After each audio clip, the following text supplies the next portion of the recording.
Hola, buenas, ¿cómo andan? Espero que anden bien. Mi nombre es Martín Flores y les vengo a hablar sobre un tema que muchos aplicamos en nuestra vida cotidiana, pero no sabemos de qué estamos hablando en este tiempo.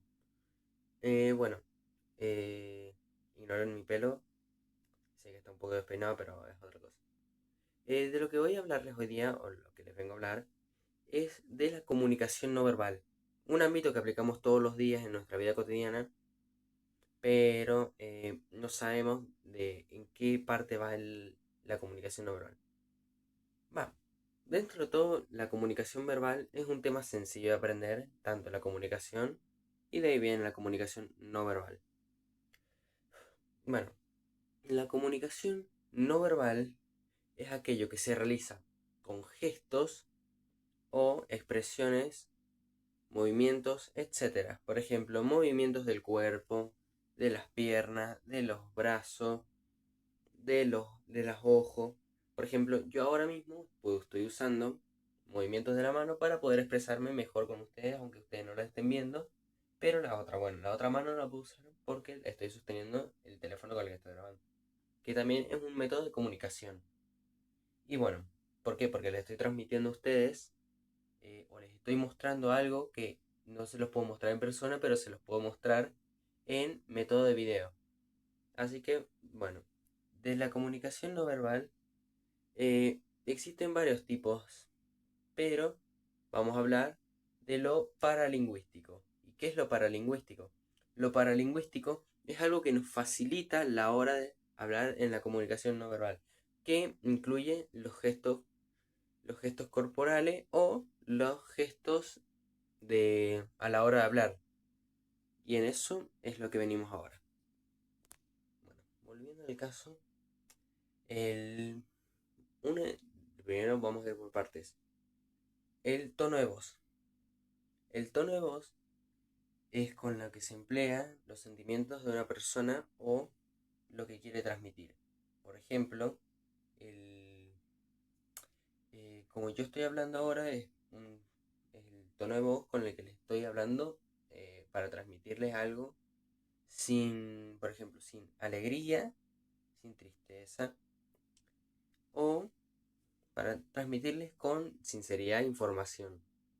O, bueno, como una persona podría representarla con ira, enojo, felicidad, tristeza y dentro de más. Después de eso entra el ritmo. El ritmo de voz es con lo que una persona transmite sus palabras. Por ejemplo, si yo vengo y te hablo de una manera muy rápida, vos no me vas a entender. Pero si veo que vos no me estás entendiendo, puedo bajar la intensidad del ritmo. Por ejemplo, si yo te empiezo a hablar de esta manera, vos probablemente no me vas a entender nada de lo que estoy hablando. Pero yo sí estoy entendiendo lo que estoy diciendo.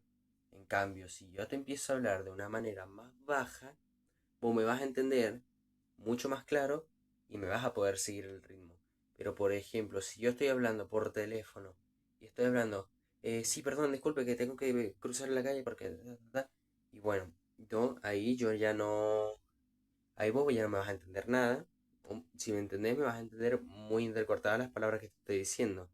Pero si yo te hablo de una manera suave y lenta y calmada, puede que vos me entendás mucho mejor. O mejor resumido, las palabras que uno habla por minuto. Uno habla lento o rápido o normal. Bueno, volviendo, el de ahora lo que voy a hablar es de el volumen y los silencios. O mira, ¿para qué me sirven ambas? Cada una de lo que me está enseñando. Bueno, te explico. El volumen es con la intensidad de que yo te hablo. Por ejemplo, no es lo mismo que yo te hable despacio, calmado, ¿sí? Disminuyendo, ¿sí? A que yo te hable de una manera alta, con un volumen alto. No es lo mismo. Por ejemplo, un volumen alto puede significar autoridad, puede significar que estás enojado o que es una respuesta que claramente vos querés responder mucho mejor o destacar de las demás personas. En cambio, las personas que hablan más bajo, o si hablas más bajo, puede significar que no estás de humor, o que estás triste. Si bajas el tono de voz es porque no quieres hablar o no tenés confianza. Es algo muy normal en las personas que a la hora de hablar en público, por ejemplo, en una ronda de amigos, hay uno siempre que va a hablar mucho más bajo que el resto de los demás, porque no tiene la suficiente confianza para hablar alto. Por ejemplo, eso es algo que a mí me pasaba. Y ahora puedo hablar con más sinceridad. En cambio, la gente que habla más alto puede expresar sus ideas mucho mejor con más ideales. Y acá dentro de esto llegan los silencios, que probablemente todos lo conocen por cuando los profesores están explicando, vos estás hablando con tu compañero o tu amigo, y de la nada el profesor se queda callado y los empieza a mirar.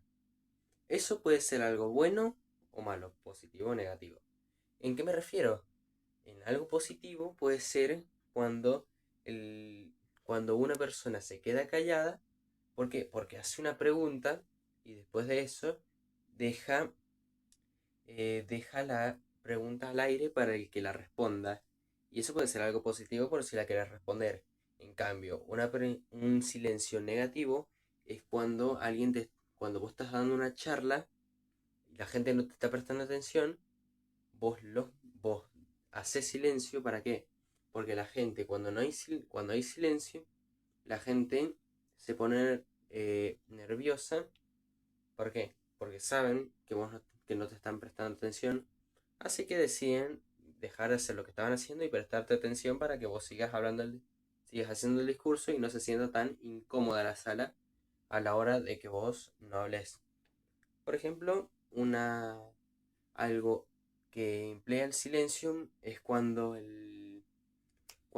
vos estás dando un discurso, tus amigos empiezan a hablar en el fondo jugando y cosas así, y vos te quedas callado porque sabes que vos estás proponiendo una idea para tu grupo, y vos te quedas callado y ellos quieren seguir sabiendo la idea. Por eso ellos dejan de hacer lo que están haciendo y te prestan atención a vos. Y ahora llega el timbre, que para mí, en mi opinión, es la parte que más utilizamos en nuestra vida cotidiana a la hora de ir a juntas, visitar lugares con personas que conoces, o simplemente por intentar cuando te perdés en una fiesta. ¿En qué me refiero? Me refiero a el timbre. El timbre es lo que me permite identificar a una persona en específico. Por ejemplo, no sé, yo quiero especificar que estoy buscando a mi amigo y por algunas casualidades puedo escuchar su voz y sé identificar que dentro de la multitud de gente que hay hablando, yo sé cuál es la voz de mi amigo y sé que está ahí. Eso es el timbre. El timbre nos permite identificar las personas con con frecuencia y más exactitud, o para poder buscarlas y saber quién es esa persona. Lo podemos sentir desde muy lejos o muy cerca, porque sabemos si esta persona se está acercando o no. Y esto viene desde las categorías de muy bajo, más o menos bajo, alto y muy alto, depende de cómo hable la persona, si es bajo o alto. No es muy complicado, pero es lo que más nos sirve en la vida cotidiana. Bueno, volvimos. Ahora ustedes se preguntarán, eh, ¿qué es lo que sigue después de esto? O seguramente ya se quieran ir, pero bueno. Llega una parte en donde hay problemas a la hora de la comunicación no verbal o de la comunicación en general, que son las barreras de la comunicación. Vos te preguntarás, probablemente ya sé lo que son las barreras de la comunicación, pero yo te lo voy a explicar igual. Las barreras de la comunicación son aquellas que nos impiden o nos dificultan a la hora de hablar con alguien o con las personas. Por ejemplo, o tenemos ya, que son las barreras físicas y semánticas. Las barreras físicas, que son las más fáciles en mi opinión, es la barrera en donde se nos interponen ruidos del ambiente, paredes, vidrios, etcétera, o algo que nos impida en la parte exterior, o algo que podemos saber que no nos deja hablar con la otra persona. Por ejemplo, la pared. La pared es algo que nos impide hablar con la persona que está al lado. ¿Por qué? Porque es algo que no nos deja hablar frente a esa persona, porque no nos va a escuchar con claridad. Y la barrera semántica, que también es una de las más fáciles, a mi opinión, es la cual nos permite, nos dificulta a la hora de hablar con distinta gente. ¿Por qué? Porque no estamos hablando con el idioma natural nuestro o de cultura, sino que estamos hablando con otros idiomas. Por ejemplo, el chino con un español.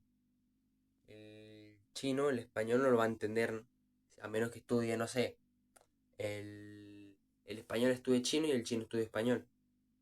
O sea, básicamente no se van a entender si no se estudian, porque son lenguas distintas. Bueno, las barreras fisiológicas. Las barreras fisiológicas son aquellas las cuales la persona presenta problemas a la hora de hablar. Por ejemplo, presenta sordera o mudez, los cuales no les permiten, a uno no le permite escuchar por la sordera, que puede ser sordo de nacimiento porque haya tenido alguna enfermedad o un accidente, y la mudez, la cual puede también haber sido por enfermedad, nacimiento o algún accidente. Y otras enfermedades como y la bronquitis y demás. Son enfermedades que nos dificultan a la hora de hablar. Y la barrera psicológica, que esta es la barrera que más puede una persona tardar en comprender, que es la barrera en la cual una persona no puede comprender muy bien o no se deja comprender lo que una persona le está hablando. Por ejemplo, hay una persona que no quiere comprender lo que yo le estoy diciendo o que tiene problemas a la hora de comprenderla. Por eso no va a tratar, no va a escuchar lo que le estoy diciendo o lo va a tomar de otra manera. Y por último, la barrera tecnológica, que es a la hora de transmitir algo por vía internet, mensajes, etcétera, no va a poder transmitirlo porque o puede ser que no haya internet, no funcione el micrófono, o tal vez la cámara que vos estás grabando un video como lo estás haciendo ahora no funcione. Así que bueno, las barreras, las barreras de la comunicación son problemas que presentamos a la hora de hablar. Y es algo que nos cuesta deshacernos porque puede ser causado por nosotros mismos o porque otras personas tengan dificultades al hablar, el ambiente no sea el apropiado, etcétera. Son muchas causas las que nos dificultan la hora de la comunicación verbal o no verbal. Y perdón si estoy hablando así, si no me entienden muy bien, pero es que es muy tarde a la hora en que estoy grabando esto. Y si tuviera mejor tiempo para hablar a grabar esto, lo haría con mucho gusto y mucho más corto. Probablemente todos ya están cansados, pero es algo que a mí, siendo sincero, es un tema que me gusta bastante y que a muchos les puede servir, porque es algo que nos sirve para estudiar la comprensión humana y dentro de todo facilitarnos las ayuditas. Bueno, un saludo, que tengan lindo día, tardes o noches y cuídense. Los quiero y mi nombre es Martino. Joya.